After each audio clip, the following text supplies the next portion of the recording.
نقيب ضياء، صباح الخير. عزيزي ابو رغد، يسعد صباحك. اهلا بك. يعني تحكي لنا عن الضبطيه اللي كانت بالخليل. يعني الضبطيه هي جات عزيزي ابو رغد بناء على عمل امني مشترك مع اخوتنا في جهاز الامن طيب. الوقائي بعد ورود معلومات عن هاي المصانع. عزيزي ابو رغد، هاي المصانع بتقوم بتصنيع مكملات غذائيه ومواد تجميل غير صالحه. المواد الخام اللي بيتم منها تصنيع هاي المواد هي عبارة عن مواد منتهية الصلاحية غير صالحة للاستهلاك. وأيضا هناك بعض المواد غير معلومة المصدر، مجهولة المصدر، يعني من وين أجت. كمان هاي مشكلة. نعم. بالإضافة إلى الماكينات اللي تم ضبطها في المكان، ماكينات مخصصة لتعديل التواريخ وتزويرها وإعادة طباعة تواريخ جديدة، مم. وأيضا تزوير ماركات عالمية. مم. يعني هاي او هذين المعملين يعني يسوقون هذه البضائع في اسواق الضفه الغربيه. يعني انه هاي اللي تم ضبطه هو عبارة عن معملين بصنعوا هاي المواد. طب واحنا وين بيسوقوها؟ عملية الضبط هاي جاءت بعد معلومة. تم يعني التعامل مع هاي المعلومة، التحرك الى المكان بوجود جميع الاخوة في الوزارات السيادية المختلفة من صحة واقتصاد وزراعة. وهذا ما تم ضبطه عزيز ابو رغد. ولكن يعني الاشي فيه ادويه، يعني بتقول انه بزوروا كمان يعني تأييدا هي ماركات عشان نقطة. ادويه. في نقطة مهمة. أنا يعني نحن حكينا مكملات غذائية ومواد تجميل ومقويات جنسية، لكن الأدوية البشرية ما تم مش ضبط موجود. أي مش أي نوع من هاي مش موجود، يعني عبارة لا يعني لا. شبيهة بالفيتامينات، خلينا نقول يعني هيك مكملات غذائية.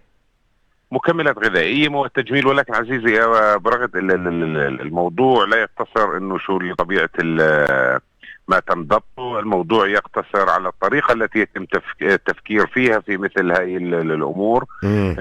يعني مش عارف، رغم هاي الظروف القاسية الصعبة اللي احنا بنعيشها، إلى أنه البعض يتجه إلى طرق لكسب غير مشروع في كثير من المجالات، ضاربا يعني بعرض الحائط صحة البني آدم، أمن امم. هاي البلد.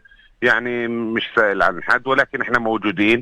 راح نحاسب كل شخص بيقوم بعمل مثل هاي الأمور.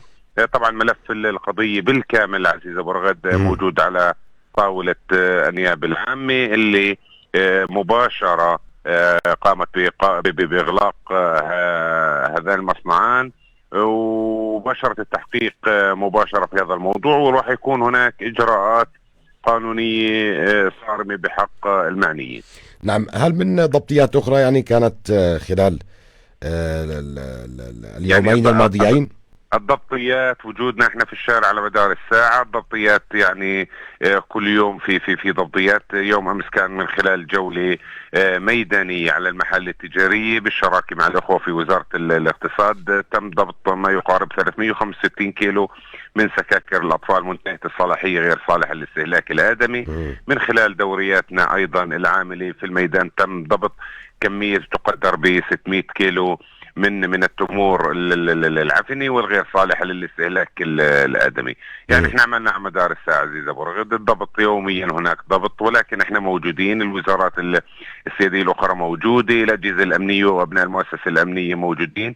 اللي احنا رغم هاي الظروف، سواء يعني الاقتصاديه او السياسيه او الاجتماعيه، نعم. احنا عملنا بنقوم فيه، راح نستمر في عملنا. لن نتوانى في العمل اللي بنقوم فيه. نعم.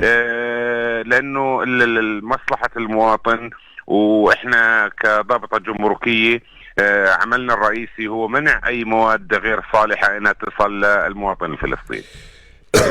نعم. أشكرك شكرا جزيلا النقيب ضياء أبو شرخ، مدير العلاقات العامة والإعلام في الضابطة الجمركية بمحافظة الخليل، على هذه الإيضاحات. وجهودكم دائما مباركة، يعطيكم الصحة يعطيكم العافية. ونقول للناس يعني ديروا بالكم يعني من الفاسدين الذين يحاولون ترويج بضائع فاسدة في السوق الفلسطيني. وأي واحد بيعرف انه في واحد عنده بضائع فاسدة يبلغ عنه.